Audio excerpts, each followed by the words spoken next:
Et dire que j'avais vu cette pièce jouée dans une magnifique mise en scène de Dan Gemmett à la Comédie Française en 2010, avec Denis Podalides justement, eh bien écoutez, je ne m'attendais absolument pas à cela pour son adaptation cinématographique, et c'est ce qu'on va voir aujourd'hui dans les films du vendredi, La Grande Magie.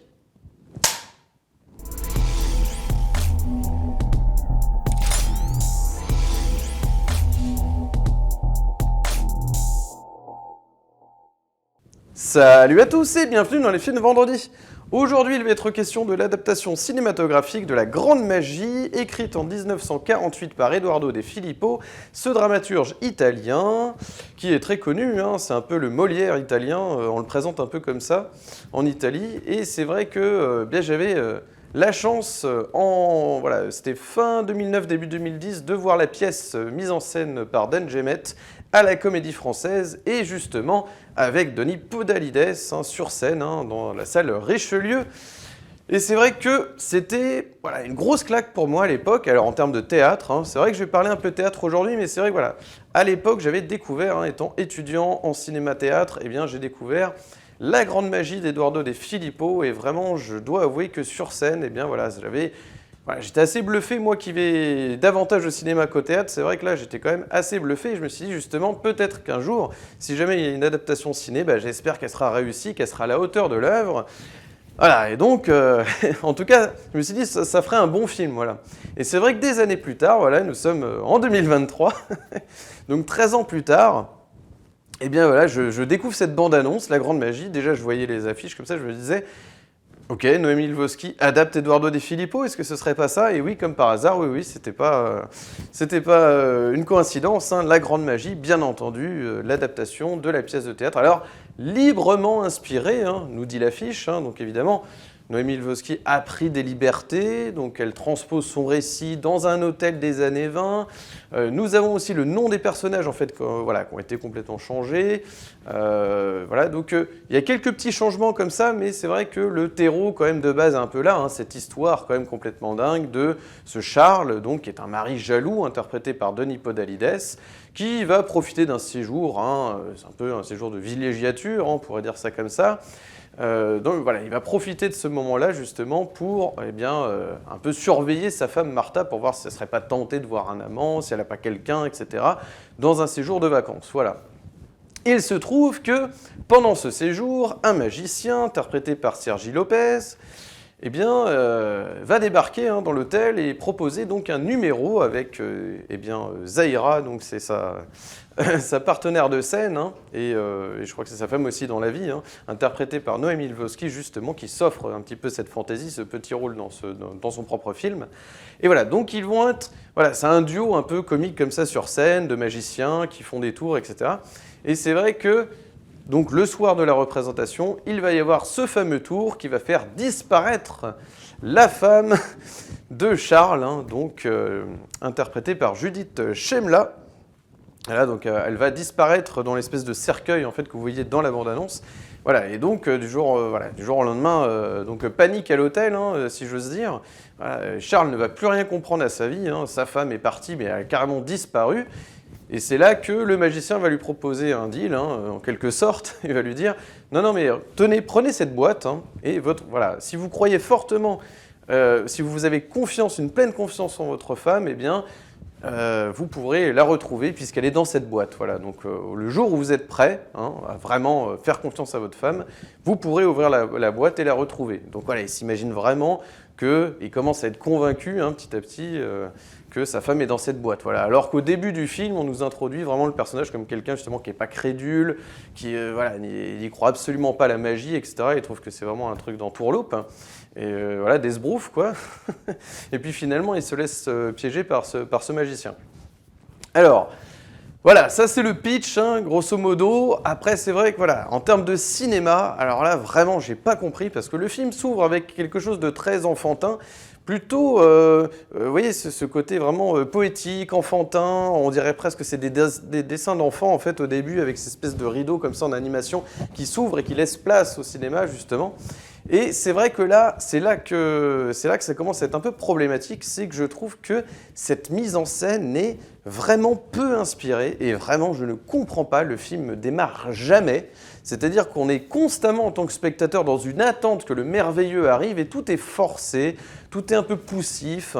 On voit même que, comment dirais-je, les acteurs se font plaisir entre eux, mais sans vraiment jamais croire totalement à leur aventure, en fait. C'est ça qui est terrible, c'est qu'on voit un peu une bande d'amis acteurs, c'est un peu terrible ce que je dis, mais c'est un peu vrai, enfin je trouve personnellement, je voudrais pas dire que je détiens la vérité, pardon, mais c'est vrai que voilà, mon ressenti, c'est de voir cette bande d'acteurs, amis, voilà, avec des pointures, hein, Denis Podalides, Sergi Lopez, voilà. On a également Michel Esco aussi, formidable, hein, qui est aussi un très très grand acteur comédien de théâtre.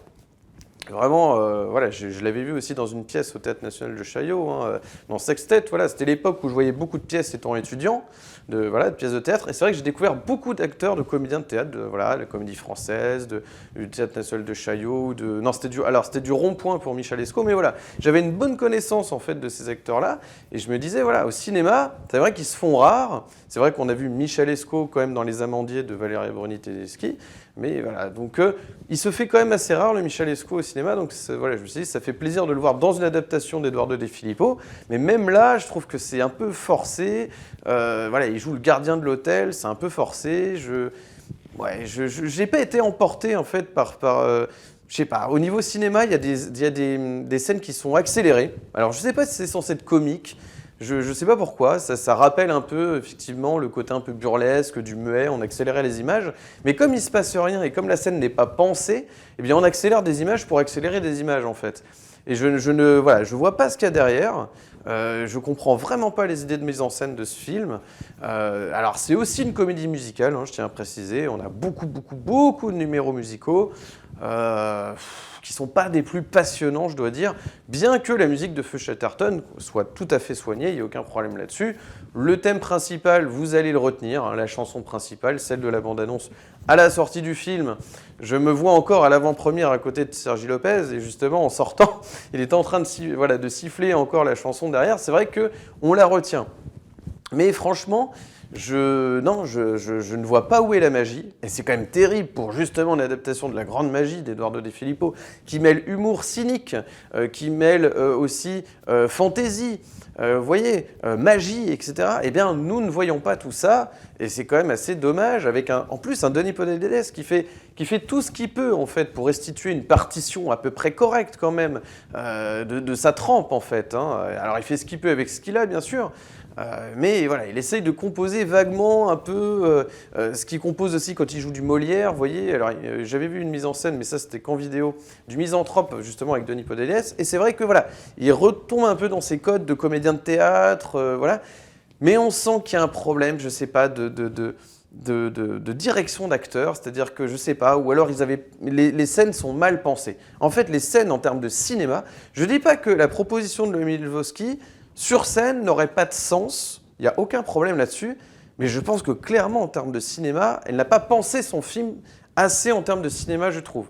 C'est-à-dire que c'est vraiment assez bateau, c'est un côté un peu scolaire, académique dans sa manière d'appréhender en fait cette pièce. Voilà. Et c'est quand même dommage pour une adaptation cinématographique, je dis bien cinématographique, c'est-à-dire que ça pose la question de l'adaptation, hein, c'est l'éternel débat autour de l'adaptation, qu'est-ce qu'une bonne adaptation cinématographique, d'un roman, d'une pièce de théâtre, de ce que vous voulez.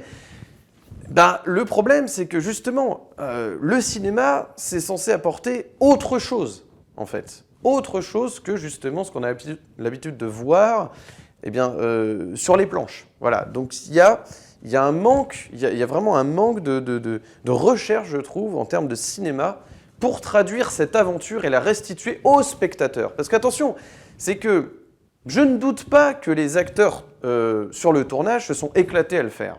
On voit Noémie Lvovsky s'éclater à faire la partenaire de Sergi Lopez, du magicien. Il n'y a aucun problème, on la voit un peu faire l'andouille, j'ai envie de dire. Elle s'amuse un peu, il y a un côté complètement Shirley Dino, vous voyez ce que je veux dire. On sent qu'elle va puiser dans ces trucs-là, vous voyez, très cabaret en fait, côté presque Sébastien, vous voyez ce que je veux dire voilà, c'est ça qu'elle va chercher en elle, en fait, pour créer cette espèce d'humour un peu populaire, etc. Mais, en fait, ça dure le temps, vraiment, du spectacle, c'est-à-dire le tour de magie. Parce que, vraiment, à part ça, d'ailleurs, on voit bien qu'ils mettent en scène, ils mettent vraiment en avant dans la bande-annonce cette scène-là, parce que tout le reste, finalement, n'est pas si fun que ça. Vous êtes censé être dans un film qui est assez fun, décalé, etc. Mais sauf que les séquences sont... L'émotion est tellement poussive, c'est-à-dire que les personnages sont tellement mal introduits, on ne peut pas s'attacher aux personnages. C'est-à-dire que dès le départ, on vous met le couteau sous la gorge en disant vraiment attachez-vous aux personnages. Voilà, moi c'est pas mon problème, je montre de la joie, ma caméra elle tourne, on voit des acteurs qui s'amusent, voilà, Sergi Lopez en salopette comme ça, qui fait un peu le comique, qui essaye, mais les répliques elles percutent pas assez, c'est pas assez en direction du spectateur et c'est dommage parce que pour moi c'est quand même un film, voilà, ce genre de comédie populaire. Quand même, elle a essayé de faire un film populaire à partir de ce matériau de base, en fait. Je pense qu'on sent, hein, mais c'est vraiment un travail très très dur. Et je pense qu'elle aurait dû se concentrer vraiment sur le personnage de Charles, plutôt que de nous embarquer après avec cette histoire d'amourette tellement mais inintéressante, mais vraiment au possible, de Rebecca Marder, voilà, avec Paolo Mattei, voilà, qui est le garçon de l'hôtel. Alors cette fille était prise en fait du garçon d'hôtel, et alors elle ne sait pas comment lui dire, etc. Enfin vraiment, on a l'impression d'avoir, excusez-moi, on a l'impression d'avoir 8 ans. Alors le problème c'est ça, c'est que ce film, bien que naïf, parce que, enfin, en fait, il est naïf. Voilà, il y a de la naïveté dans ce film. C'est pas enfin voilà, ça pourrait ne pas être un problème. Si cette naïveté était enchanteresse, merveilleuse, qu'elle nous, voilà, elle nous ramenait à notre âme d'enfant, etc. Mais ce n'est pas assez pensé comme un conte pour y arriver. Ce film n'est pas un conte, en fait. C'est une espèce d'ébauche. Moi, je vois ça comme une ébauche de travail entre comédiens autour d'un bon souper, d'un bon repas, vraiment, qui tentent des trucs. Et le film final n'est pas fait, quoi. C'est-à-dire que on a en fait ces comédiens dans le film qui traînent leur roulotte, voilà, avec leur chapiteau, voilà, qui essaient de mettre en place leur scène et tout. Mais la vie du théâtre, la vie de ces gens-là n'est pas racontée. Je veux dire, vous prenez... Alors attention, je vais passer d'un cinéaste à l'autre, mais qui n'a rien à voir. Mais Nightmare Alley, par exemple, vous avez la vie foraine. C'est pas compliqué, je pense, de raconter ce que c'est que d'être forain. Parce que là, en fait, on voit juste des acteurs costumés un peu bizarrement, Sergi Lopez avec sa bedaine, et tout de suite, il faut forcément être émerveillé. Mais on a besoin que le personnage, quand même, on a besoin de séquences fortes en émotion.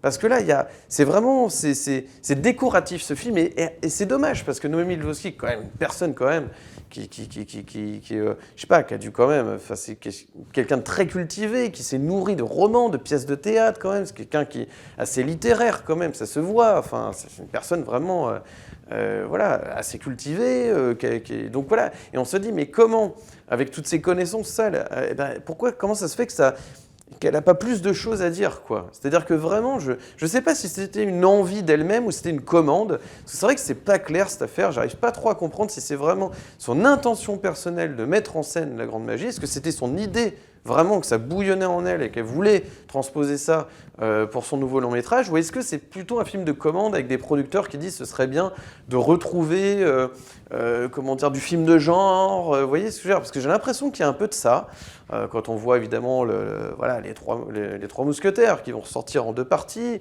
le Astérix bien sûr, voilà, de Canet, où on essaie vraiment de remettre les gens dans les salles, et c'est vrai que là j'ai un peu l'impression qu'on dit aux gens, bah ouais, venez vivre une expérience voilà, incroyable, avec voilà, une pièce de théâtre qui va donner un film, comédie, populaire, qui devrait ramener un petit peu plus de monde, etc. On a une affiche d'ailleurs qui joue énormément, je trouve, sur le Au revoir là-haut de Dupontel, hein, franchement. Enfin voilà, on essaye un peu de jouer un peu sur les codes de typographie, etc. pour essayer de ramener des gens dans les salles avec des succès qui plaisent à la fois à la presse et à la fois aux spectateurs.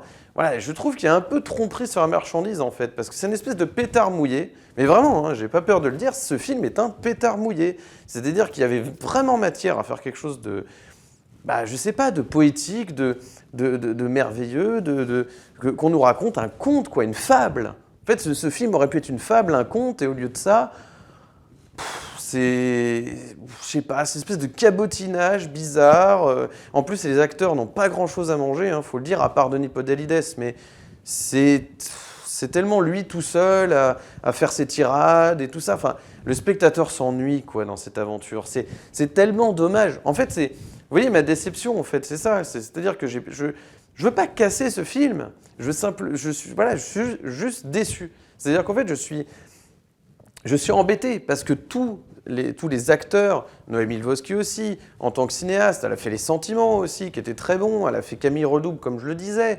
elle a joué en tant qu'actrice dans plein de films, souvenez-vous aussi, quand elle fait un peu du teenage movie, comme ça marche très bien dans Les Beaux Gosses, par exemple.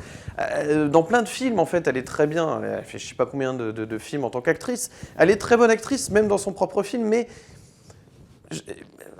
on connaît à peine les personnages et elle veut nous faire pleurer parce qu'un tel se sent mal, parce qu'un tel a des gros soucis de santé, mais du coup, comme elle est mal introduite, bah, on s'en fiche complètement. Mais je veux dire, à part voir des gens comme ça sourire de manière un peu... Enfin, c'est un peu... je sais pas, on va dire, c'est de manière un peu forcée, un peu... côté un peu béat, vous voyez, du truc, où c'est un... Et en fait, tu te dis, mais... ok, très bien, c'est cool pour vous, mais à quel moment tu t'intéresses suffisamment à tes personnages pour leur donner du relief, pour leur donner du sens en fait, plus que je suis le rigolo de service, je suis celle qui a des soucis de santé, je suis le mari cocu, voilà. Et en fait, c'est bien, mais soit tu joues le stéréotype à fond, et alors dans ce cas-là, tu fais des gags, etc. Tu essaies de vraiment, voilà, c'est une adaptation libre.